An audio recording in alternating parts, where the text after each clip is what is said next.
Alhamdulillah, puji syukur kita haturkan kehadirat Allah Subhanahu wa Ta'ala pagi ini di Masjid Kampung Sedekah. Sebutannya memang Kampung Sedekah. Kampungnya namanya Kampung Sedekah. Alas Tuwo, Full Magic, Kebak Keramat ya, Karanganyar, Jawa Tengah. Semoga Allah Subhanahu wa Ta'ala berikan keberkahan bagi masjid ini dan kaum muslimin sekitarnya, sehingga kita bisa mendapatkan manfaat yang baik dari aktivitas yang kita lakukan. Kalau di pengumuman judulnya tahu ilmunya berat menjalankannya. Saya tanya kepada panitia, ini arahnya mau kemana? Kemudian panitia memberikan arahan, menjawab fenomena sebagian masyarakat yang mereka merasa keberatan untuk menjalankan syariat, terutama berkaitan dengan pengajian yang isinya menyinggung kesalahan yang mereka lakukan sehari-hari. Sehingga ada sebagian orang yang kadang ketakutan, ini kajian apa, isinya kok mau haram, riba, dilarang, tinggalkan. Sehingga mereka tidak mau dengerin yang seperti itu. Bahkan terkadang sebagian ustadz sebelum mengisi di briefing dulu. Mohon maaf ustadz, kita briefing dulu. Ustadznya di briefing dulu ya. Tujuannya apa? Biar ustadznya nanti menyesuaikan dengan kondisi jamaah. Yang benar jamaah di briefing ustadz atau ustadz di briefing jamaah Pak? Nggih? Tapi kenyataannya tidak demikian. Kadang ustadznya di briefing dulu, diberitahu jamaah itu paling sensitif kalau ustadz nyebut kata riba. Jangan nyebut kata riba, jangan nyebut kata syirik, jangan nyebut kata bid'ah, jangan nyebut kata goror, jangan nyebut kata terlalu banyak ya nggak boleh. Bingung nanti ustadznya. Karena sebagian orang dia tidak mau menerima apa yang kira-kira itu menyudutkan kebiasaannya. Padahal jamaah yang dilakukan Allah, kita sebagai muslim telah mengikrarkan raditu billahi rabbah wabil islami dina wabi Muhammadin sallallahu alaihi wasallam nabiyan wa rasulah.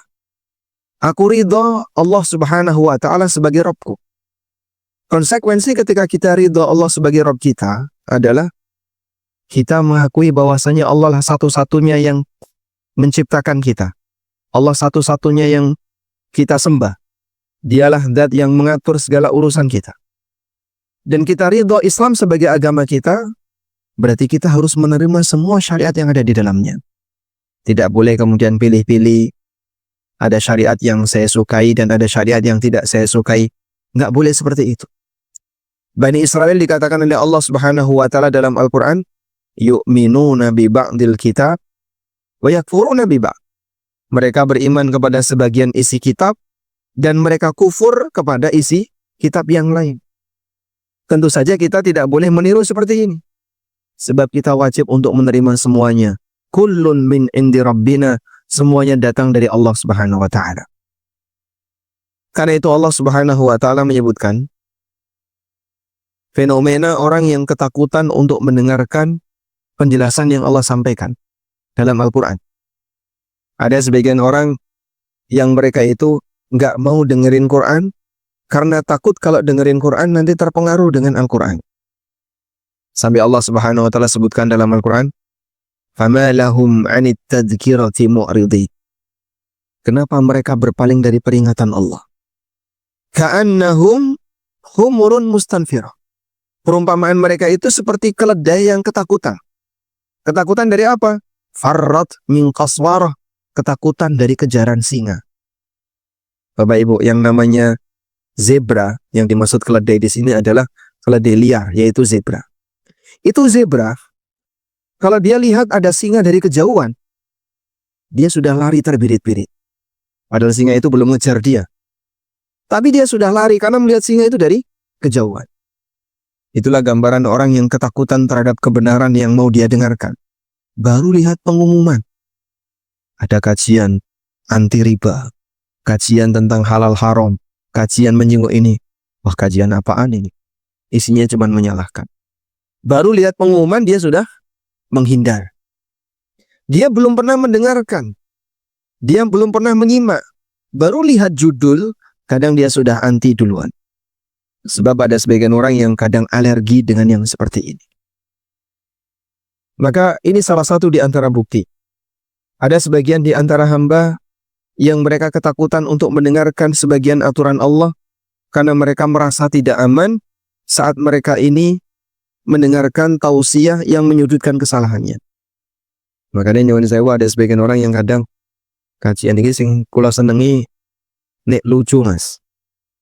Sampai ini golek ilmu apa golek dagelan? Ya nek iso sing lucu. Yang kedua, yang bisa diterima oleh semua orang. Lalu dari sisi mana kita bisa mendapatkan edukasi dan pelajaran? Kalau kajiannya harus kajian yang bisa diterima oleh semua orang. Padahal yang namanya pelajaran itu kan ngoreksi apa yang salah, memotivasi apa yang sudah benar. Itulah kajian yang benar. Karena kalau kemudian semuanya harus sesuai dengan apa yang diinginkan oleh jamaah, maka sisi edukasinya jadi hilang. Sehingga kayak tadi Pak, di briefing dulu. Tolong Pak Ustadz ya, jangan menyampaikan masalah A, masalah B, masalah C, nanti masyarakatnya jadi tersinggung. Justru malah itu yang mau saya sampaikan ya Pak. Nah, terus nanti kalau masyarakat tersinggung gimana Pak?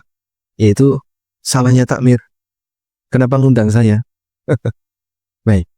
Di salah satu masjid, waktu itu saya diminta untuk mengisi khutbah. Masjid, kalau nggak salah masjid provinsi waktu itu. Tapi di luar Jawa ya. Kemudian sebelum khutbah dimulai, takmir ngasih tahu ke saya, tolong Pak Ustadz, nanti khutbahnya yang menyejukkan. Siap Pak. Akhirnya saya sampaikan khutbah dengan tema fikih hujan. Masya Allah. Teles kabeh. Jadi banyak orang yang kadang mengalami situasi seperti itu. Dia ketakutan, jangan-jangan apa yang nanti disampaikan menyinggung perasaan saya. Jangan-jangan apa yang nanti disampaikan menyudutkan kesalahan saya. Padahal subhanallah, Allah subhanahu wa ta'ala menurunkan Al-Quran bukan dalam rangka untuk menyusahkan hidup manusia. Allah ta'ala menegaskan, Taha ma anzalna alaikal qur'ana litashqa. Ma anzalna alaikal qur'ana litashqa. Kami tidak pernah menurunkan Al-Quran kepadamu litashqa agar kau jadi celaka. Jadi kira-kira kaum muslimin, kalau orang itu hidupnya nurut kepada Al-Quran, apakah hidupnya akan sengsara? Coba saya mau tanya di antara jamaah, ada nggak Bapak setelah kenal kajian, banyak belajar, hidupnya makin sengsara Pak? Ada Pak? Coba angkat tangan Pak. Kalau ada saya minta ceritanya Pak. Gimana ceritanya kok hidup Bapak bisa semakin sengsara ketika dekat dengan Al-Quran dan hadis? Nggak ada. Karena Al-Quran diturunkan oleh Allah bukan untuk menyengsarakan hambanya. Al-Quran diturunkan oleh Allah bukan untuk menyusahkan hambanya. Sebaliknya, Al-Quran diturunkan oleh Allah untuk mendapatkan kebahagiaan, untuk adanya kebahagiaan bagi sang hamba. Karena itulah Allah menjelaskan di banyak ayat mengenai karakter syariat yang Allah subhanahu wa ta'ala turunkan kepada hambanya. Di antaranya, Allah berfirman di surat Al-A'raf ayat 157. Bagaimana sifat Rasul yang diutus oleh Allah subhanahu wa ta'ala, yaitu Rasul yang terakhir. Allah Ta'ala mengatakan, Alladzina yattabi'una ar-rasulan nabiyyal ummiyah, alladzi yajidunahu maktuban indahum fit Taurati wal Injil. Yaitu orang-orang yang mengikuti sang Rasul, sang Nabi yang ummi, yang mereka jumpai keterangannya maktuban, tertulis, indahum fit Taurati wal Injil, dalam Taurat dan Injil yang disimpan oleh mereka. Jadi maksudnya begini, pernah nggak Pak dalam perjalanan sejarah kaum muslimin melakukan uji coba pemalsuan Taurat dan Injil? Ada? Anda pernah dengar? Tidak ada. Sehingga kaum muslimin tidak pernah ada uji coba untuk memalsukan isi Taurat dan Injil. Sekarang kita balik. Pernah nggak Anda dengar dalam sejarah non-muslim yang melakukan uji coba memalsukan Al-Quran? Berkali-kali Pak. Sehingga kejadian ini pernah ada di masa silam, nggak berhasil. Muncul lagi, nggak berhasil. Sampai belakangan, nggak berhasil. Mereka menyisipkan kata-kata tertentu dalam ayat-ayat Al-Quran dan tidak pernah berhasil. Allah subhanahu wa ta'ala menjaganya. Inna nahnu nazzalna dzikra wa inna lahu lahafizun. Kami yang menurunkan Al-Quran dan kamilah yang menjaganya. Kaum muslimin tidak pernah memberikan kemudian balas dendam. Karena kalian pernah memalsukan Al-Quran, maka kami palsukan kitab kalian. Pernah ada kayak gitu? Tidak pernah. Sebab kaum muslimin tidak perlu memalsukan Taurat dan Injil. Sudah palsu dengan sendirinya. Oleh tangan siapa? Oleh tangan Bani Israel yang tidak beriman. Oleh tangan-tangan Yahudi yang tidak beriman. Yuharrifuna al-kalima an mawadhi'i. Mereka mengganti kalimat-kalimat dalam kitab suci tidak sesuai dengan aslinya. Allah subhanahu wa ta'ala mengatakan tentang keberadaan Rasul Nabi Muhammad SAW telah diceritakan oleh Allah dalam Taurat dan Injil. Bukan Taurat dan Injil yang disimpan kaum muslimin. Tapi Taurat dan Injil indahum yang mereka bawa. Maksudnya apa? Versi Taurat dan Injil yang mereka punya itu tertera keterangan tentang keberadaan Nabi Muhammad Sallallahu Alaihi Wasallam. Kok Ustaz tahu dari mana? Al-Quran yang menyebutkan itu. Sebab terkadang Al-Quran menyebutkan kutipan dari kitab-kitab sebelumnya. Inna fi dzalika lafis suhufil ula, suhufi Ibrahim wa Musa. Sesungguhnya keterangan ini ada dalam suhuf sebelumnya, yaitu suhuf Ibrahim dan Musa. Sehingga yang Bapak Ibu jumpai dari surat Al-A'la itu tertera di suhuf Ibrahim dan Musa.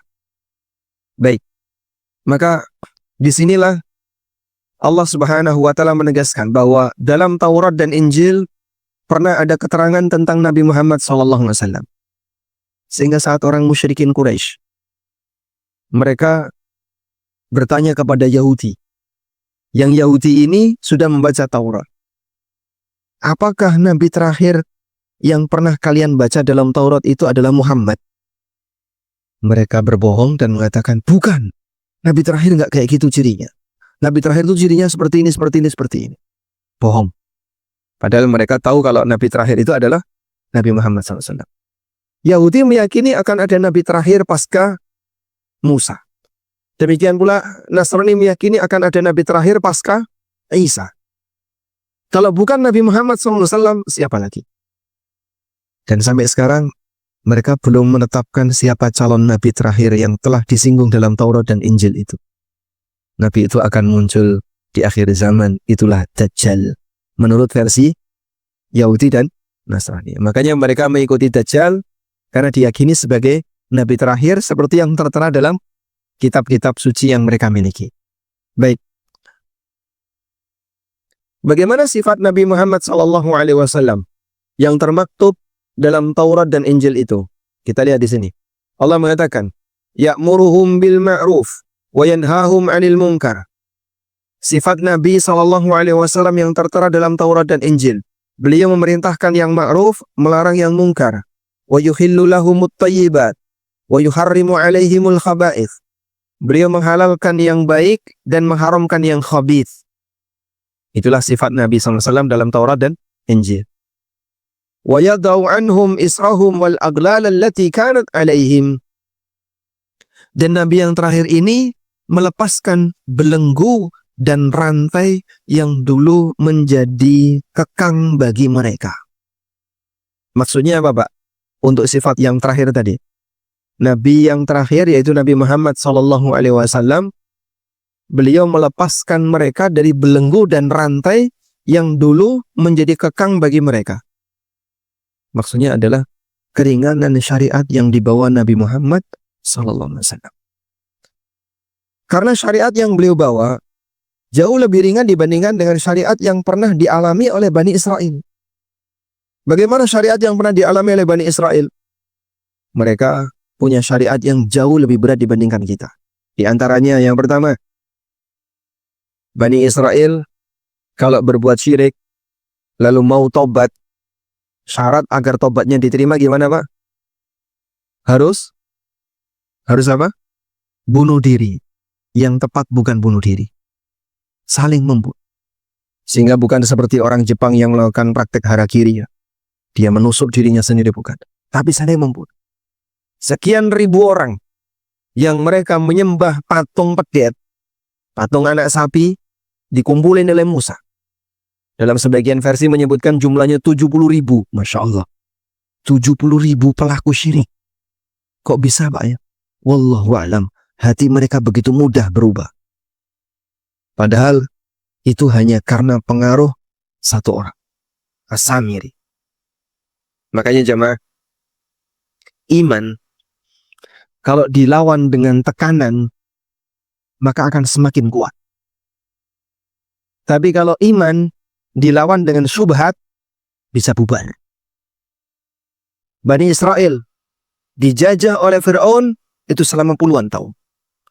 Dari sebelum Musa lahir sampai Musa dewasa. Kira-kira berapa tahun itu Pak? Ya Bapak bisa hitung sendiri.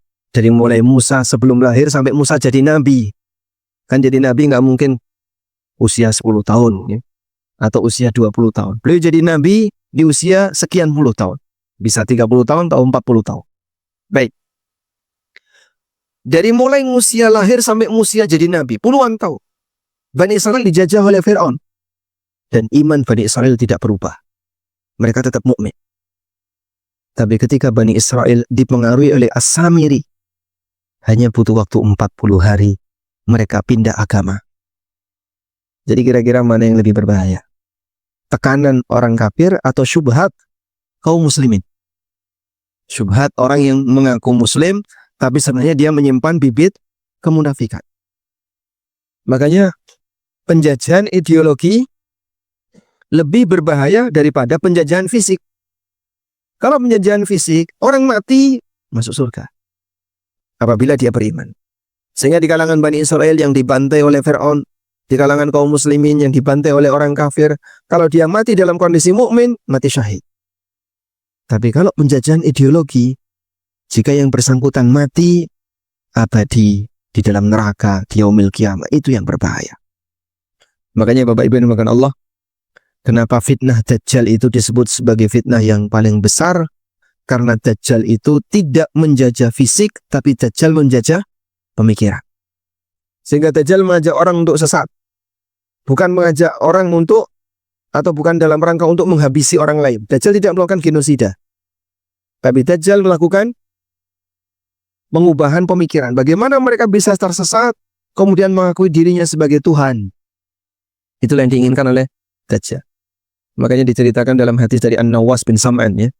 Pada saat Dajjal mendatangi sebuah kampung, lalu kampung ini diminta oleh Dajjal untuk beriman kepada dirinya. Tapi kampung ini menolak. Akhirnya apa? Ditinggal sama Dajjal. Tidak kemudian dibantai, tidak kemudian dibunuh, dihabisi, tidak. Ditinggal oleh Dajjal. Lalu Dajjal memanggil seluruh kekayaan di kampung ini. Keluarkan seluruh kekayaanmu. Semuanya keluar, ngikuti Dajjal. Sebagaimana layaknya tawon yang ngikuti ratunya. Sehingga mereka dibuat hidupnya jadi miskin, jadi kesusahan, jadi kelaparan. Bukan mereka dibantai. Baik, karena yang namanya fitnah pemikiran lebih berbahaya. Nah, di posisi ketika As-Samiri sudah berhasil menyesatkan Bani Israel sehingga mereka menyembah patung anak sapi, Musa pulang. Setelah 40 hari meninggalkan Bani Israel dalam rangka menghadap panggilan Allah Subhanahu wa Ta'ala. Sesampainya di kampung tersebut, Musa kemudian marah dan beliau memerintahkan semuanya untuk bertobat. Bagaimana tobatnya? Faqtulu anfusakum dzalika khairul lakum inda bari'ikum fataba 'alaikum. Bunuhlah diri kalian. Bukan dengan cara bunuh diri masing-masing, tapi semuanya dikumpulkan, lalu semuanya saling diminta untuk membunuh. Silakan kalian kumpul, bawa senjata, bawa pedang, silakan bacok-bacokan. Bagaimana mungkin mereka sanggup? Di depannya ada bapaknya, di depannya ada anaknya, ada istrinya, ada ibunya, ada saudaranya, ada paman bibinya, disuruh saling membunuh. Gak kuat mereka. Akhirnya saat mereka diperintahkan untuk melakukan saling membunuh, mereka bingung. Kami harus melakukan apa? Kami nggak kuat. Sampai mereka minta kepada Musa, berikan keringanan bagi kami. Musa berdoa kepada Allah sambil menangis, memohon keringanan kepada Allah Subhanahu wa taala agar Bani Israel diampuni. Tapi Allah Subhanahu wa taala tidak mencabut hukuman itu. Allah turunkan awan yang gelap yang menutupi mereka. Dalam situasi itu mereka tidak bisa saling melihat antara satu dengan yang lain. Jarak pandangnya jadi sangat pendek. Jarak pandangnya jadi sangat pendek karena ketutup apa tadi, Pak? Awan. Ketutup kabut yang demikian gelap, sehingga jarak mereka demikian pendek, mereka nggak tahu siapa yang ada di depannya, mereka nggak tahu siapa di kanan kirinya. Lalu mereka saling menyabetkan pedang. Ya. Ono sing kena kesirai, ono sing kena tangan, ada yang kena perutnya, kena dadanya. Akhirnya banyak di antara mereka yang mati. Dan Musa berdoa kepada Allah sambil menangis agar Allah mengampuninya. Dan Allah mengampuni Bani Israel. Lalu kemudian yang tersisa diampuni oleh Allah Subhanahu wa taala. Bayangin, yang tersisa masih hidup ketika itu dalam keadaan cacat.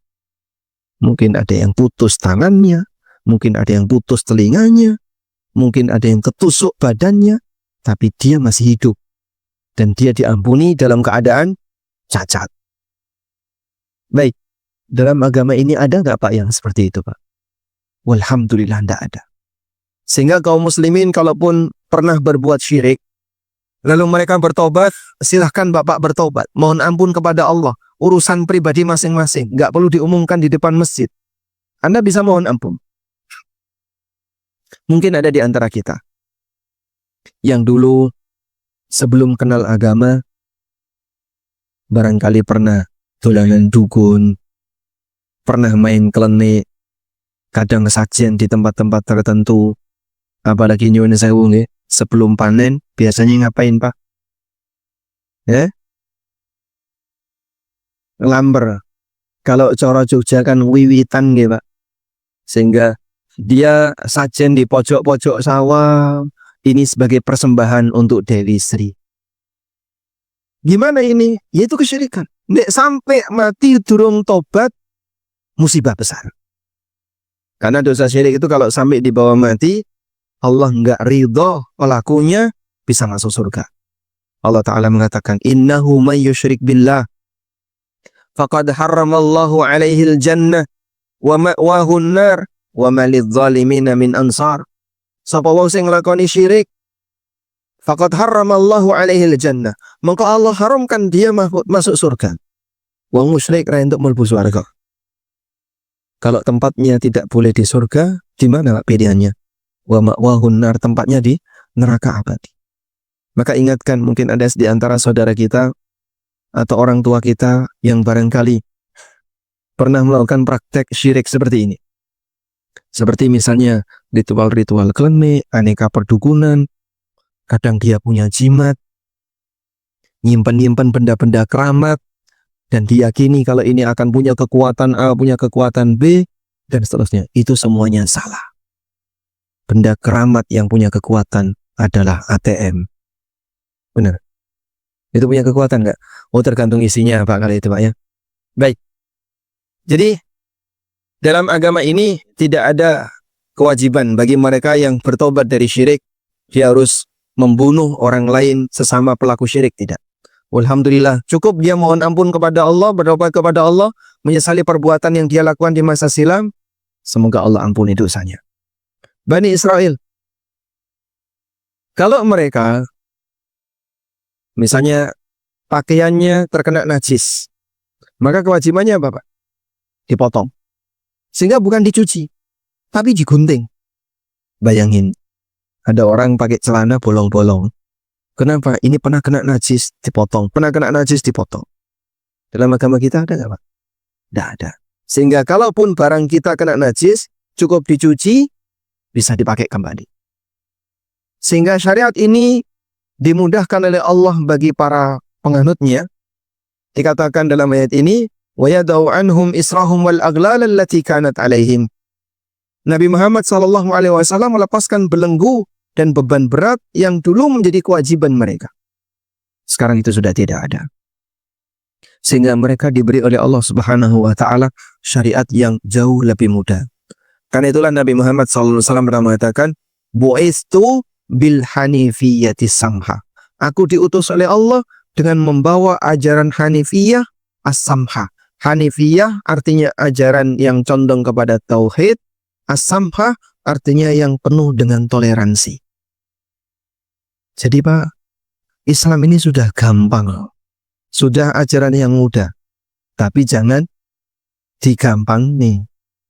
Jangan kemudian diremehkan. Gampang tapi tidak boleh digampang nih.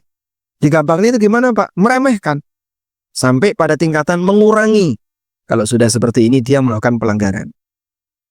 Di ayat yang lain Allah Subhanahu wa taala menyebutkan bahwa di antara karakter kaum muslimin atau karakter ajaran Islam adalah tidak ada al-haraj. Al-haraj itu apa Pak? Kesulitan. Allah Ta'ala mengatakan, "Wajahidu fillahi haqqa jihadi." Ini di surat Al-Hajj ayat 78. "Wajahidu fillahi haqqa jihadi wajtabakum wa ma ja'ala 'alaikum fid dini min haraj millata abikum Ibrahim huwa sammakumul muslimina min qablu wa fi hadha." Wajahidu fillahi haqqa jihadi. Berjuanglah kamu di jalan Allah dengan perjuangan yang sesungguhnya. Wajtabakum, dialah zat yang memilih kalian. Wa ma ja'ala 'alaikum fid dini min haraj. Allah tidak menjadikan adanya kesulitan bagi kalian dalam urusan agama. Wa ma ja'ala 'alaikum fid dini min haraj. Allah tidak menjadikan kesulitan bagi kalian dalam masalah agama. Sehingga dalam urusan agama ini tidak ada al-haraj, tidak ada kesulitan. Demikianlah penegasan yang Allah sebutkan dalam Al-Quran. Millata abikum Ibrahim, inilah ajaran bapak kalian yaitu Ibrahim. Huwa sammakumul muslimina min qabl wa fi hadha. Dia menamakan kalian dengan nama kaum muslimin min qablu dalam kitab sebelumnya wa fi hadha dan dalam kitab ini. Jadi jamaah, nama resmi kita itu apa Pak? Al-Muslimun. Nama resmi kita adalah Al-Muslimun. Di mana kita bisa menjumpai nama resmi kita ini? Allah tegaskan di surat Al-Hajj ayat 78. Huwa sammakumul muslimin. Dia Allah memberi nama kalian dengan nama Al-Muslimun. Itulah nama resmi kita. Maka kita adalah kaum muslimin sesuai dengan nama yang diberikan oleh Allah Subhanahu wa taala. Jadi nama resmi kita bukan Aswaja. Nama resmi kita bukan A, bukan B, tapi kita adalah Muslim. Makanya dulu para sahabat, kalau mereka menjelaskan identitasnya, saat mereka ditanya, "Anda siapa?" Jawaban pertama yang mereka sampaikan adalah, "Ana Muslim." Aku adalah Muslim. Sehingga kita diperintahkan untuk menjelaskan identitas kita. Aku Muslim. Dan Muslim itu punya ajaran khusus. Maka Muslim tidak boleh melakukan A, tidak boleh melakukan B. Sehingga kalau misalnya dia diajak sama orang lain untuk mengkonsumsi minuman keras atau makan makanan yang dilarang oleh Al-Quran, maka sampaikan, "Saya Muslim dan saya dilarang untuk mengkonsumsi seperti ini." Seperti itulah kita diajarkan. Allah memberikan nama bagi kalian sebagai Muslim, maka tunjukkan identitas kalian sebagai Muslim. Jadi ada dua manusia yang diperintahkan untuk menunjukkan identitasnya. Pertama, para nabi. Para nabi itu diperintahkan untuk menjelaskan identitas dia sebagai nabi. Sehingga mereka tidak boleh menyembunyikan kenabian. Nabi kok ndelik, itu pasti salah. Karena Nabi itu harus menjelaskan wahyu yang diturunkan oleh Allah kepadanya. Sehingga dia harus menyampaikan, "Ana utusan Allah, aku adalah Rasulullah, aku utusan Allah." Tidak boleh dia sembunyi. Kalau dia sembunyi, berarti dia belum melaksanakan tugasnya. Karena itu Allah perintahkan kepada Nabi SAW, "Ya ayuhan Nabi, balligh ma unzila ilaika min rabbik." Wahai Nabi, sampaikanlah apa yang diturunkan oleh Allah kepadamu. Baik, ini yang pertama. Yang kedua, identitas kedua yang kita diperintahkan untuk menjelaskan adalah Muslim. Sehingga kita sebagai Muslim tidak boleh menyembunyikan statusnya. nyatakan, saya Muslim. Tujuannya apa, Pak? Biar kita bisa menyesuaikan dengan aturan yang ada di masyarakat. Dan masyarakat juga bisa menyesuaikan dengan kondisi kita. Oh, dia itu Muslim. Muslim itu nggak boleh A, nggak boleh B, nggak boleh C, nggak boleh D. Maka kamu jangan paksakan dia untuk melakukan A, B, C, D. Karena Muslim tidak boleh melakukan seperti itu. Walhamdulillah. Mereka yang menjelaskan identitasnya saat berinteraksi dengan orang lain untuk menunjukkan komitmen agamanya dihargai oleh sebagian orang non-Muslim. Ya. Mungkin Anda bisa dapat cerita dari teman-teman yang kerja di Jepang, yang kerja di Eropa, di perusahaan-perusahaan asing. Mereka dihargai statusnya sebagai Muslim. Sehingga di situ tidak boleh ada makanan yang diharamkan menurut kaum muslimin. Di sebuah negara kafir, teman-teman yang Muslim itu ketika puasa mereka dihargai. Sehingga kerja shift sore sampai malam. Begitu waktunya berbuka Ramadan, disuruh untuk berhenti. Silahkan memberi kesempatan bagi Muslim untuk berbuka. Tapi harus ada pernyataan di depan. Sehingga disampaikan, kamu Muslim? Iya. Puasa? Puasa. Ngisi form. Setelah mereka ngisi formulir itu, maka nanti disikapi oleh perusahaan sesuai dengan kondisinya. Orang ini wajib sholat jam sekian, maka dia diberi waktu istirahat untuk sholat. Subhanallah. Demikianlah posisi seorang Muslim ketika dia menjelaskan identitasnya. Cuman kan kadang kita malu, Pak. Sehingga Muslim malu untuk menampakkan dirinya sebagai Muslim. Wes rasa ngetok-ngetok nih sebagai Muslim. Loh kenapa, Pak? Kenapa kita harus malu? Tampakkan kalau diri kita adalah Muslim. Walaupun tidak ada pakaian khusus untuk Muslim. Yang penting pokoknya tidak melanggar syariat. Tapi kau jelaskan kalau identitas kamu adalah Muslim, agar orang lain bisa memberikan sikap yang tepat bagi kamu. Itu Muslim loh, Pak. Jangan sampai dikasih daging babi, Pak. Jangan sampai dikasih khomer karena dia Muslim. Makanya kalau sampai ada warung soto atau warung sate, ternyata yang dia jual adalah daging babi, kok dia tidak menjelaskan apa yang dia jual, itu sama dengan menipu. Dia tinggal di negeri kaum muslimin, kumpul bersama kaum muslimin, tapi dia jual makanan yang diharamkan bagi kaum muslimin tanpa memberi penjelasan. Akhirnya warung itu laris, banyak pelanggannya. Setelah sekian tahun baru ngomong, selama ini yang kami jual daging babi. Kriminal itu, Pak. Ini pelaku kriminal, nipu kaum muslimin yang lain. Ya kalau memang kau jualan daging babi, tulis daging babi, sate babi, biar kaum muslim bisa mengambil sikap. Baik, kembali ke sini. Jadi Allah Subhanahu wa taala menyebut kita dengan nama resmi, huwa sammakumul muslimina min qablu wa fi hada.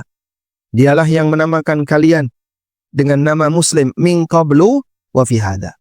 Dalam kitab sebelumnya dan dalam kitab ini. Maka kita sudah pernah disinggung dalam Taurat dan Injil dengan nama kaum muslimin. Di ayat yang lain, Allah Subhanahu wa taala juga menegaskan bahwa dalam agama ini tidak ada sisi kesulitan. Seperti di Al-Baqarah bagian terakhir, doa yang diajarkan oleh Allah Ta'ala. Wala tahmil alaina isran kama hamaltahu ala alladhina min qablina. Ya Allah, janganlah engkau memberikan beban kepada kami. Isran, beban berat. Kama hamaltahu ala alladhina min qablina. Sebagaimana yang pernah engkau berikan kepada umat sebelum kami. Dulu Bani Israel, kalau sudah masuk hari ibadah, gak boleh kerja. Hari ibadah Bani Israel hari apa, Pak? Hari Sabtu. Sehingga kalau sudah hari Sabtu, dilarang mencari sumber pendapatan. Apapun itu. Maka yang mereka lakukan apa? Saat hari Sabtu, diuji oleh Allah Subhanahu wa ta'ala. Begitu hari Sabtu, ikan-ikan muncul di permukaan. Begitu bukan hari Sabtu, ikan-ikan hilang. Maka mereka merasa sangat tertarik untuk menangkapi ikan-ikan yang muncul di permukaan di hari Sabtu tadi. Karena mereka ada perjanjian. Hari Sabtu dilarang untuk mencari pendapatan, maka mereka tidak berani kerja di hari Sabtu. Apa yang mereka lakukan? Pasang perangkap ikan di Jumat sore, ngambilnya di Ahad pagi. kemudian dilaknat oleh Allah Subhanahu wa taala, dan sebagian di antara mereka ada yang diubah jadi kera dan babi. Baik. Di tengah kaum muslimin ada nggak Pak larangan untuk kerja di hari Jumat, Pak? Sebutkan dalil baik Al-Quran maupun hadis dilarang kerja di hari Jumat. Ada? Nggak ada. Bahkan para sahabat mereka beraktivitas, berdagang, berbisnis di hari Jumat. Apa dalilnya? Di zaman Utsman radhiyallahu anhu, beliau beristihad mengadakan adzan Jumat 2 kali. Adzan yang pertama dilakukan sebagai peringatan kalau waktu Jumatan sudah dekat. Dan itu tidak di masjid, tapi di daerah yang ada pasarnya, namanya daerah Zawra. Di Zawra inilah muadzin itu mengumandangkan azan untuk memberi peringatan kepada para pelaku pasar bahwa sebentar lagi Jumatan mau dimulai. Nah, berarti ini menunjukkan bahwasanya para sahabat di masa itu mereka juga beraktivitas di pasar di hari apa? Hari Jumat. Walhamdulillah, tidak ada larangan bagi kaum muslimin untuk bekerja di hari Jumat. Ada satu cerita. Udah pernah dengar ceritanya, Bang? Belum? Oh, belum cerita ya. Insyaallah. Jamaah sudah mulai banyak yang ngantuk ini. Ini tantangan kajian subuh ya. Mata merah, merem liar-liar. Jadi ketika ada forum para pendeta dan tokoh agama Nasrani se-Indonesia, mereka mengusulkan kepada pemerintah, dan waktu itu yang jadi wakil presiden Pak JK. Mereka mengusulkan kepada pemerintah agar di setiap kantor pemerintah itu dibangun gereja. Sebagaimana di setiap kantor pemerintah ada masjid. Sehingga nanti biar seimbang, di kantor pemerintah ada gerejanya. Kan banyak ya kantor pemerintah punya masjid. Masjid kantor kelurahan, masjid kantor, bahkan termasuk sampai tingkat pusat ada masjidnya. Tapi gerejanya tidak ada. Kenapa Pak kok gerejanya nggak ada? Nah, saat mereka mengusulkan itu, kemudian Pak JK menawarkan, ya sudah, kita tampung usulannya, tapi pilihannya begini, akan dibangun gereja di kantor pemerintah, tapi liburnya digeser hari Jumat. Gimana? Libur kerjanya digeser hari Jumat. Pilih mana? Liburnya geser Jumat, bukan Ahad, tapi di kantor pemerintah ada gereja. Ya mereka tergiur, yang penting libur hari Ahad. Jadi kenapa di kantor pemerintah ada masjid? Karena pas hari Jumat nggak libur, kaum muslimin kerja. Sehingga mereka butuh Jumatan untuk menampung seluruh penghuni kantor. Kalau tidak disediakan masjid, ya nanti akan kecacar di mana-mana. Morat-marit, ada yang terpencar di masjid sana, sehingga mereka disediakan masjid. Karena kaum muslimin lebih rajin ibadah daripada umat yang lain. Baik. Disitulah makna wala tahmil alaina isran kama hamaltahu alal ladzina min qablina. Ya Allah, janganlah Engkau berikan kami beban berat sebagaimana yang pernah Engkau berikan kepada umat sebelum kami. Dan Allah Subhanahu wa taala mengabulkan hal ini.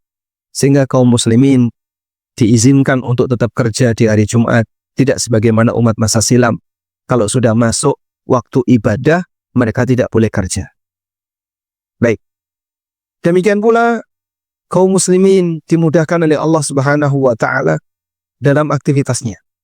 Dulu Bani Israel, mereka kalau masuk waktu pagi, di depan rumahnya itu sudah tertulis daftar dosa dan kesalahan yang dilakukan oleh penghuninya. Kebayang nggak Pak? Kalau misalnya terjadi di tengah kita Pak, mungkin kita akan merasa sangat malu. Sehingga begitu pagi, di depan rumahnya sudah ada daftar dosa yang dilakukan oleh si A. Si A melakukan A, B, C, D, E, F, G. Masya Allah. Andaikan itu terjadi pada kita gimana Pak? Kita mungkin nggak berani keluar rumah. Malu dengan aneka dosa yang kita lakukan. Tapi dulu pernah diberlakukan oleh Allah pada Bani Israel. Sehingga Bani Israel mengalami situasi itu. Mereka dipermalukan oleh Allah Subhanahu wa ta'ala. Alhamdulillah, semua ini tidak ada dalam syariat kita. Tapi kenapa masih banyak orang yang terasa berat dan sulit untuk menerima? Makanya kalau sampai ada orang yang bilang seperti ini, Mas, setelah saya ngaji kok rasanya semuanya serba nggak boleh ya Mas. Ini riba, ini haram, ini goror, ini dilarang. Resign sekarang. Apa-apa kok haram, apa-apa haram. Itu terlalu suudzon kepada syariat. Apa yang diperbolehkan oleh Allah jauh lebih banyak dibandingkan yang dilarang. Makanya sampai ada ungkapan, dalam urusan dunia itu hukum asalnya mubah kecuali yang dilarang. Urusan dunia hukum asalnya mubah kecuali yang dilarang. Nah, yang dikecualikan tentu saja lebih sedikit. Contoh Pak, di sekolah ini terdaftar 100 siswa. Semuanya hadir kecuali 95. Kalimat ini salah atau benar? Nggih? Salah atau benar? Kenapa salah? Karena yang dikecualikan lebih banyak. Seharusnya gimana? Semua siswa tidak hadir kecuali 5. Maka kalau menyebut kecuali seharusnya dia lebih sedikit. Paham ya? Nah, maka kalau ada kaidah dalam masalah dunia, urusan muamalah, hukum asalnya mubah kecuali yang dilarang. Berarti yang dilarang banyak atau sedikit Pak? Sedikit. Cuman kenapa orang kadang komentar, aku bareng ngaji kok di sini mau haram, dilarang kabeh kok ora entuk Mas. Ini suudzon kepada. Atau kemungkinan yang kedua adalah saking banyaknya hal haram yang dia alami sehingga saat dia bergerak nabrak, bergerak ke kanan ketabrak aturan, bergerak ke kiri ketabrak aturan, maju nabrak, mundur nabrak. Saking banyaknya hal haram yang dia lakukan. Ya seharusnya dia bersyukur. Alhamdulillah, Bapak sudah diingatkan sebelum mati. Coba kalau orang yang melakukan hal yang haram tadi, dibiarkan oleh Allah seperti itu, tenggelam dalam aneka maksiat, hal yang haram, sampai dia mati, berarti dia membawa dosa harta haram sampai mati. Dan itu akan dia bawa sampai kiamat. Tapi begitu dia diingatkan lalu dia menerima, maka dia bisa bertobat dan kesempatan tobat itu bisa menghapus sebagian dosanya. Demikianlah keadaan kaum muslimin jamaah. Mereka tidak terima karena suudzon kepada Allah. Padahal Bapak Ibu dimuliakan Allah, saat Allah membuat aturan, tujuannya apa Pak? Allah mengharamkan A, Allah melarang B, Allah membuat aturan C. Apakah Allah punya kepentingan ketika Allah membuat aturan? Maha suci Allah dari hal itu. Apakah Allah akan lebih beruntung disebabkan karena Allah membuat aturan? Maha suci Allah dari hal itu. Beda dengan manusia nggak Pak? Anggota dewan kalau membuat aturan, mungkin nggak ada kepentingan? Mungkin ya? Mungkin. Sehingga kenapa ada aturan ini? Oh, ternyata mereka punya kepentingan di sini. Kenapa ada aturan itu? Oh, ternyata mereka punya kepentingan di sana. Makanya kalau ada aturan yang pernah dibuat oleh pemerintah sebelumnya karena kepentingan pribadinya, begitu orangnya sudah lengser, aturan itu berubah. Kemudian aturan itu diamandemen, diubah, dan seterusnya direvisi. Sebab yang punya kepentingan sudah tidak menjabat. Tapi kalau aturan Allah, apakah Allah punya kepentingan? Maha suci Allah. Jangan sampai kita berpikir, aku gini taat, maka Allah semakin maha kaya. Sebaliknya aku kalau maksiat, kekayaan Allah berkurang. Subhanallah. Maha suci Allah. Allah tidak butuh ketaatan yang kita lakukan, sebagaimana kuasa Allah tidak berkurang, kerajaan Allah tidak berkurang dengan kemaksiatan yang kita lakukan. Sebab ada orang yang punya pemahaman seperti itu. Ada satu buku Pak. Buku itu sebenarnya novel, cerita tentang pengalaman pribadi penulisnya. Judulnya, Tuhan, izinkan aku untuk maksiat. Jadi dia bercerita begini. Dulu dia adalah seorang muslimah yang pernah belajar agama di pondok pesantren. Dia menghafal Quran, dia belajar ilmu agama, belajar fikih dan seterusnya. Sampai akhirnya dia lulus dari pesantren itu, kemudian dia kuliah. Nah, ketika kuliah itulah mulai aneka pemikiran-pemikiran menyimpang itu masuk ke dalam dirinya. Nah, dia mengalami hidup yang susah. Hidupnya susah, keluarganya punya masalah. Intinya hidupnya susah, secara ekonomi maupun yang lainnya. Akhirnya hidupnya selalu dirundung dengan kesedihan dan kesedihan. Sampai pada titik terakhir dia berpikir, kenapa Allah tidak pernah membuat saya bahagia? Padahal aku sudah berusaha untuk taat. Aku sudah berusaha untuk banyak ibadah. Aku sudah berusaha untuk jadi muslimah. Tapi kenapa Tuhan tidak hadir pada diri saya? Nyatanya dia tidak membantu saya saat saya mengalami kesulitan. Karena itu wahai Tuhan, aku sudah tidak mau lagi bekerja untukmu. Aku menarik diri darimu. Izinkan aku untuk maksiat. Dia lepas jilbab, lalu berbuat zina. Karena dia merasa dengan cara itu bisa balas dendam kepada Tuhan. Orang kalau maksiat, apakah dia mengurangi keagungan Allah? Sebesar pun tidak. Orang kalau berbuat jahat, apakah dia mengurangi kekayaan Allah? Sebesar pun tidak. Sehingga saat dia taat, dia maksiat, semuanya akan kembali kepada dirinya. In ahsantum ahsantum li anfusikum wa in asatum falaha. Kalau kalian berbuat baik, maka kalian berbuat baik untuk diri kalian. Dan kalau kalian berbuat buruk, maka kalian akan mendapatkan dampaknya. Jangan sampai kita punya pemahaman seperti tadi. Karena itu dalam sebuah hadis qudsi, Nabi SAW bersabda, Allah Ta'ala berfirman, Ya ibadi, lau anna awwalakum wa akhirakum, wa insakum wa jinnakum, kanu ala atqa qalbi rajulin wahidin minkum.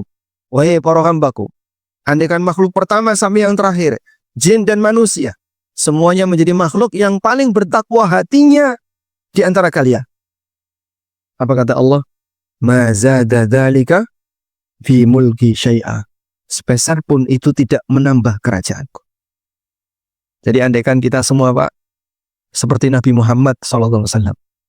Taatnya seperti Nabi Muhammad SAW, hatinya seperti Nabi Muhammad SAW. Semua manusia seperti itu, bahkan termasuk juga jin. Sebesar pun itu tidak menambah kerajaan Allah Subhanahu wa Ta'ala. Lalu Allah melanjutkan firman-Nya, Ya ibadi, lau anna awwalakum wa akhirakum wa insakum wa jinnakum kanu ala afjari qalbi rajulin wahidin minkum. Wahai para hambaku, andaikan makhluk pertama sampai yang terakhir, jin dan manusia, menjadi makhluk yang paling fajir, yang paling jahat di antara kalian. Apa kata Nabi SAW? Apa kata Allah? Ma naqasa dzalika fi mulki syai'a. Itu sebesar pun tidak mengurangi kerajaanku. Sehingga orang kalau mau berbuat taat atau berbuat maksiat, hakikatnya kembali kepada diri mereka masing-masing.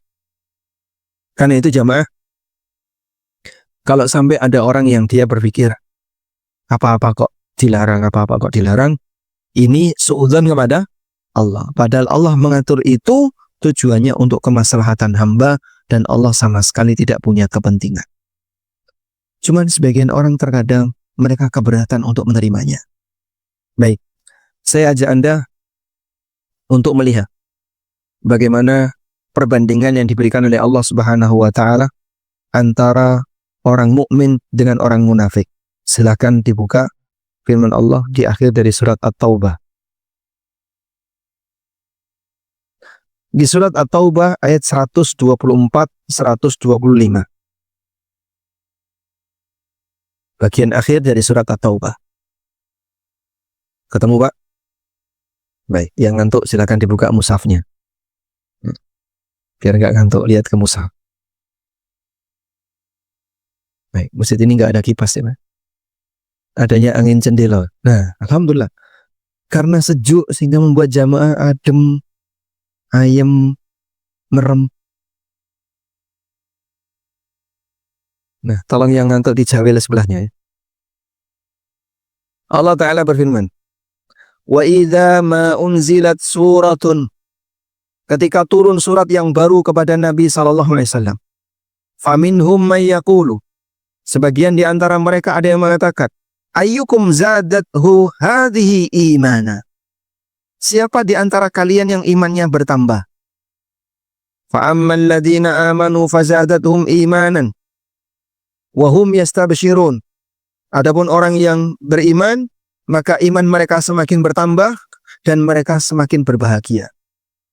Wa ammal ladzina fi qulubihim marad, adapun orang yang punya penyakit dalam hatinya, fazadatum rijsan ila rijsihim wa matu wa hum kafirun. Maka keberadaan surat yang baru tadi semakin menambah kotoran dalam hatinya dan mereka mati dalam keadaan kafir. Jadi ayat ini menyinggung tentang kebiasaan buruk orang munafik. Orang munafik itu tetangganya Nabi SAW. Orang munafik itu tetangganya Abu Bakar, Umar, Utsman, Ali, dan para sahabat yang lainnya. Tapi kedekatan mereka dengan orang-orang saleh ternyata tidak membuat mereka ketularan jadi soleh. Mereka tetap jahat. Bahkan menyimpan rencana jahat kepada Rasulullah SAW dan para sahabat. Maka Allah Subhanahu wa Ta'ala sebutkan salah satu di antara pelanggarannya. Wa idza ma unzilat suratun, apabila turun surat yang baru kepada Nabi SAW, faminhum may yaqulu, sebagian di antara mereka ada yang mengatakan dengan nada nyindir, ngenyek, nyinyir, ayyukum zadatu hadi imana. Ada nggak di antara kalian yang imannya bertambah? Nih baru ada surat baru yang turun sama Muhammad tuh. Ada nggak yang imannya bertambah? Lalu Allah Subhanahu wa Ta'ala mengatakan, fa ammal ladzina amanu. Coba lihat orang yang beriman. Ketika orang beriman itu turun surat baru, mereka mendapatkan ilmu yang baru. Saat turun surat baru, mereka dapat ilmu baru. Nah, saat sahabat mendapatkan ilmu baru itu, iman mereka bertambah, wahum yastabshirun, dan mereka gembira. Terima kasih Pak Ustadz. Baru kali ini saya tahu kalau ternyata selama ini praktek yang saya lakukan itu salah. Terima kasih Pak Ustadz, baru kali ini saya tahu kalau ternyata ini adalah kewajiban yang harusnya saya lakukan. Terima kasih, terima kasih. Itulah karakter mukmin. Mendapatkan ilmu baru dia merasa senang dan bahagia. Maka kalau Bapak rampung ngaji, kok kemudian Anda merasa seperti ada pengetahuan baru yang nanti akan ngoreksi dari apa yang kita lakukan. Oh, kayak gitu, saya baru tahu. Nah, itu pengajian yang memberikan O effect, ya. Efek O. Begitu disampaikan O, nah, itu namanya apa? O effect. Itulah tambahan iman. Oh, kayak gitu. Nah, oh, seperti itulah apa? Tambahan iman.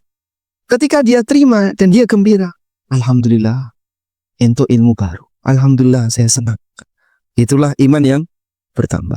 Di saat iman itu bertambah, maka seorang mukmin gembira. Yang dikatakan dalam ayat ini, fazadathum imanan wa hum yastabshirun. Keberadaan ayat yang baru tadi semakin menambah iman bagi mereka dan mereka gembira.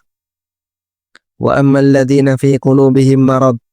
Adapun orang yang dalam hatinya sudah ada penyakit, keberatan Pak untuk menerima. Nek kaya ngono, aku ra iso nampa. Aku durung wani nampa. Saya nggak bisa menerima, saya belum berani untuk menerima. Loh kenapa?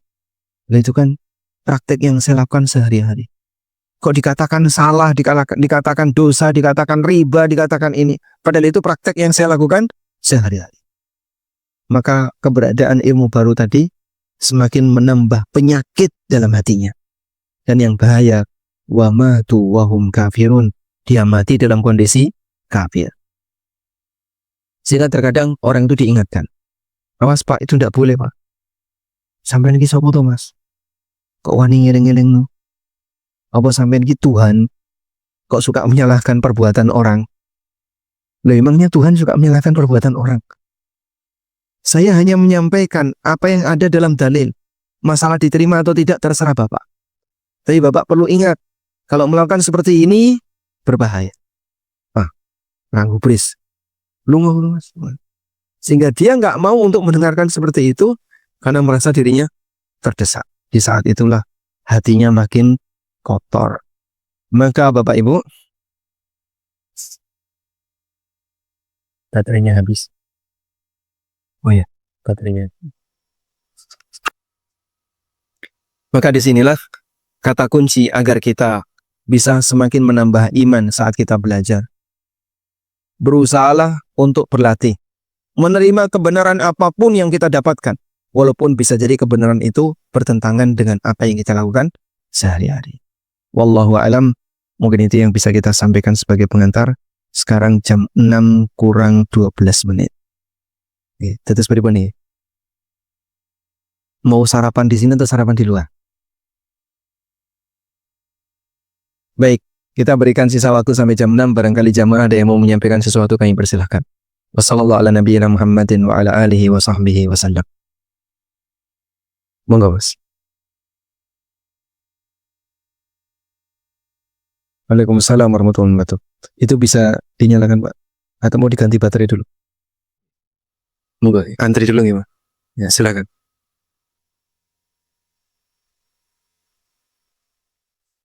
Sawo Alexa bagaimana api ini mengangsa kasih nasihat kita bagaimana kita dalam menyampaikan ini atau dalam menyampaikan yang kondisi zaman di orang sedang langsung yang melakukan perbuatan yang kayak syiridanmu bagaimana agar dakwah kita lebih dimasukkan diberasikan yang sah di dakwah.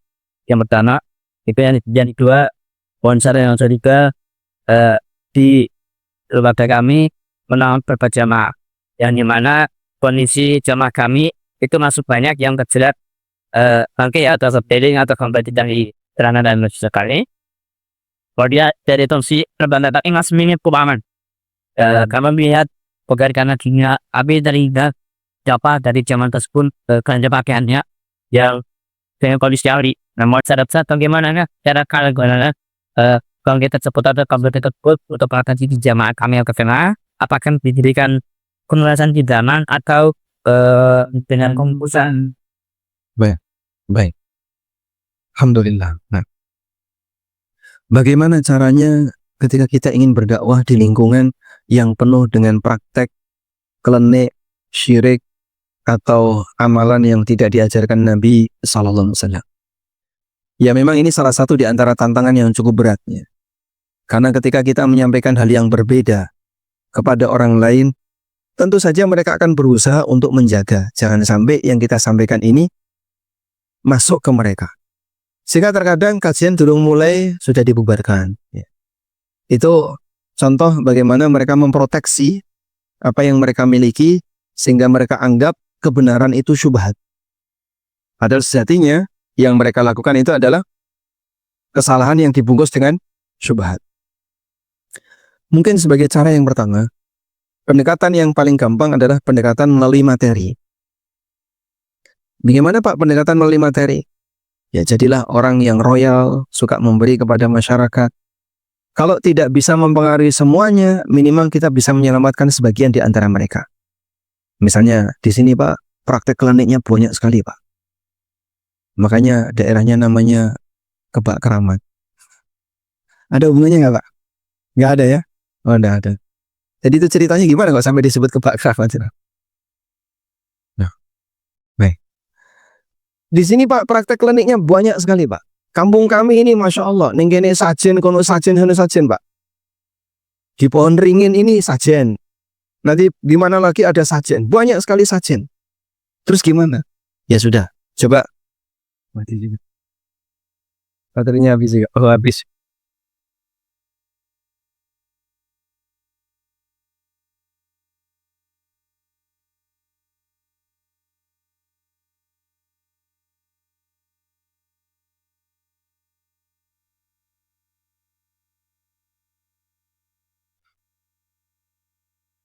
Baik. Tahapan awal yang mungkin bisa dilakukan adalah pakai pendekatan materi. Karena orang itu kalau sering dikasih materi, terkadang kemudian dia jadi royal dengan kita. Dengan royal kita, dia royal sama kita. Wong Jawa di pangku. Itu kalau dalam bahasa Arabnya an-nafsu jubilat ala man ahsana ilaiha. Jiwa itu diberi oleh Allah karakter dia akan membalas orang yang berbuat baik kepadanya. Dan ini yang paling efektif. Makanya dulu Nabi Muhammad SAW beliau dalam rangka mempengaruhi kaum yang lain, umat yang lain, pada saat beliau berdakwah, ada yang dikasih kambing satu lembah.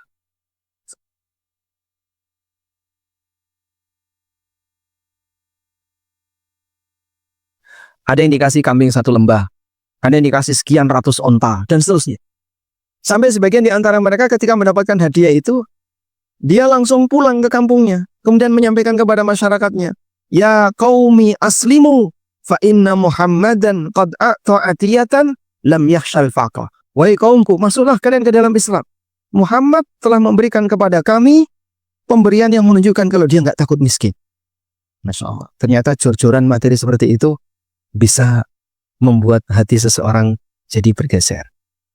Tapi kalau kita misalnya berdakwah, dalam kondisi yang sama kita juga pelit ngasih, ya mungkin akan susah diterima. Anda menyampaikan sesuatu yang bertentangan dengan prinsip mereka, tapi di saat yang sama, Anda juga tidak memberikan kebaikan materi kepada mereka. Kemudian yang kedua, selalu tampakkan akhlak yang mulia. Mereka tidak membaca Al-Quran yang kita punya. Mereka tidak membaca kitab Tauhid, mereka tidak membaca kitab Ushulus Tsalatsa, mereka tidak membaca kitab Qawaidul Arba, Nawaqidul Islam yang mungkin Bapak Ibu sudah pernah membacanya. Tapi yang mereka baca adalah perilaku kita. Sehingga kalau perilaku kita perilaku yang nggak benar, dititeni Pak. Ketelaan. Sing jarane ngejak tauhid sunnah, padu karo bojone. Cerai nih. Saiki ngomong koyo ngono, dhisik ngomong koyo ngono, sekarang ngomong kayak gini. Dan seterusnya.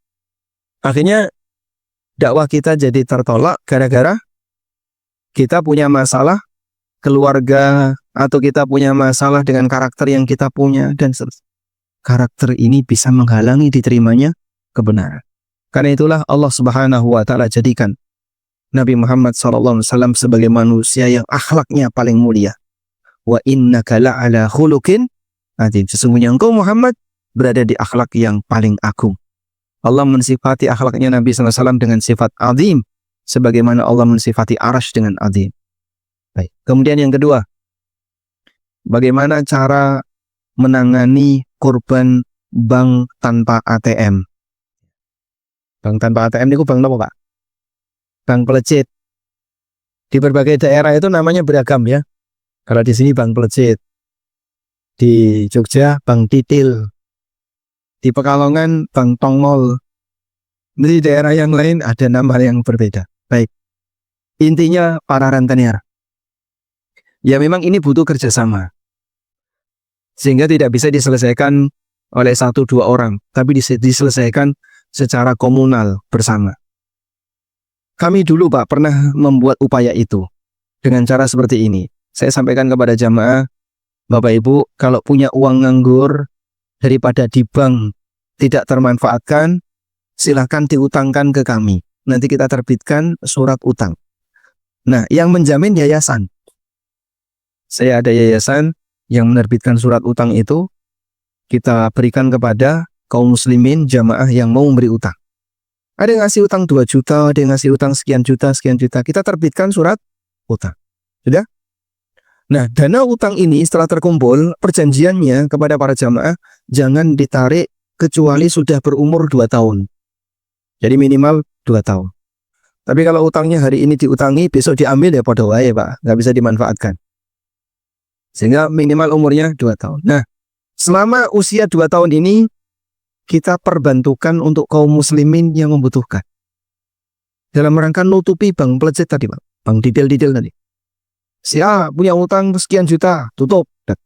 Nanti silakan si A bayar ke kita tanpa bunga. Si B punya utang sekian, kita tutupi. Nanti si B silakan cicil ke kita tanpa bunga. Wah, kok enak Pak, nek koyo ngono. Nek hilang gimana Pak? Nah, kita punya strategi waktu itu. Ada verifikasi berlapis.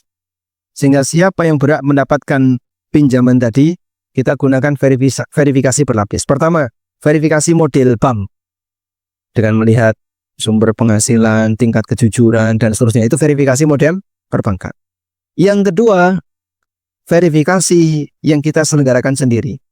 Yang bersangkutan disyaratkan 1, tobat. Pokoknya Bapak harus tobat dengan serius. Ya Mas, aku nyesel Mas, tobat Mas. Yang kedua, ya kita kan tidak tahu hatinya ya. Tapi kalau dia sudah menyatakan tobat, mudah-mudahan itu jujur. Yang kedua, wajib ikut kajian. Sehingga ditentukan, kamu ada di daerah mana? Daerah sini. Baik, kita hubungi ustaz di daerah sana. tolong dipantau, orang ini kita syaratkan harus ikut kajian. Nah, tujuannya apa Pak ikut kajian itu Pak? Untuk fungsi kontrol. Sehingga orang ini dia tidak hilang. Pembuktian dilakukan dulu. Bapak harus ngaji dulu minimal sekian kali, baru nanti kita kasih pinjaman.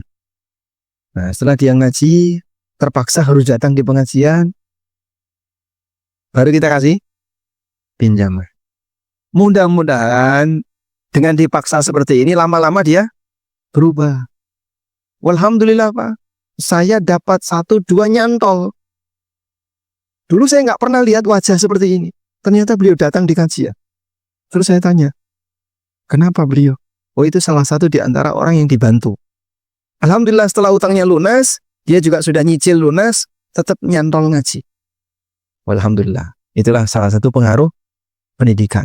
Insya Allah kalau ayat Al-Quran dan hadis Nabi dibacakan, sekeras apa sih hatinya? Apa lebih keras daripada batu gunung? Tidak. Kalau tidak lebih keras daripada batu gunung, insya Allah bisa dipecah dengan dalil. Alhamdulillah. Setelah mereka sering mendengarkan tausiah, akhirnya berubah.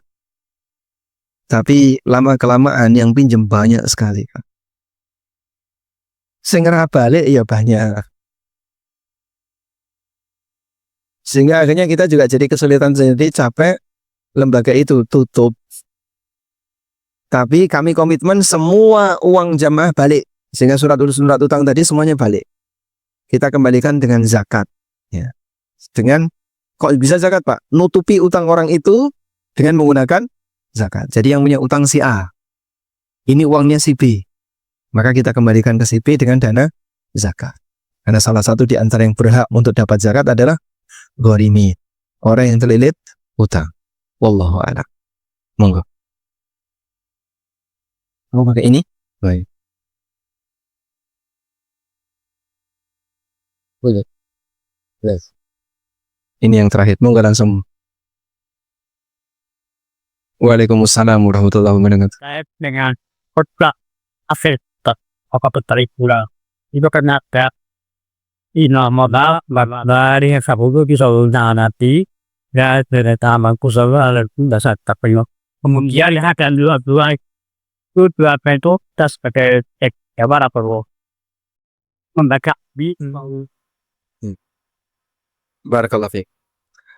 Kalau dalam Jumatan, ketika khatib sedang berdoa di akhir dari Jumatan, di akhir dari khutbah, apakah makmum perlu membaca amin?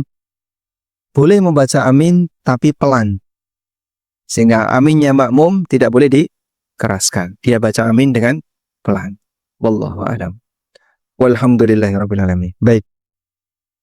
Satu aja. Penting sekali, Masya Allah. Susunya sudah datang loh Pak, ini mana? Udah beredar susu dari panitia. Baik, silakan Pak, nggak boleh lama-lama. Waalaikumsalam warahmatullahi wabarakatuh. Ada apa? Curagan beras.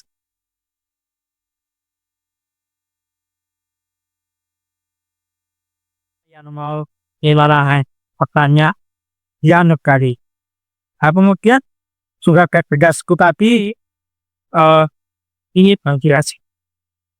bagi hasilnya itu nanti kalau kita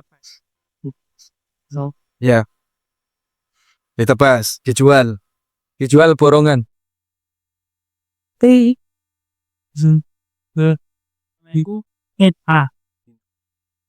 nanti ya pemberi memberi bak tersebut dengan harga misalnya penuh entah itu 1 kilo 7.200 lah yang gini tuh gimana Kalau nggak panen gimana Pak? Kalau gagal? Kalau misalnya gagal panen beripun perjanjiannya?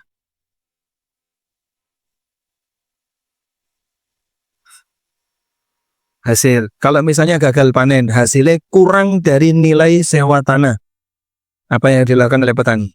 biasa sila 10 juta. Hasilnya setahun misalnya cuma 8 juta. Apa yang dilakukan oleh petani? itu nanti jual ada bukan saja pembahasan Oh, nggak ada perjanjian pengembalian. mesin nih. Jika kereta api diberi berapa atau jika sebutkan KPLB untuk pilihan syarat yaitu yang beli. yang membeli penatap ibarat atau katakan visi ribuka yang dua kini Gunakan. Ya, amin. Waalaikumsalam warahmatullahi wabarakatuh. Baik, ini yang terakhir ya. Karena saya harus pindah jam 7 ada di tempat yang lain. Nggih.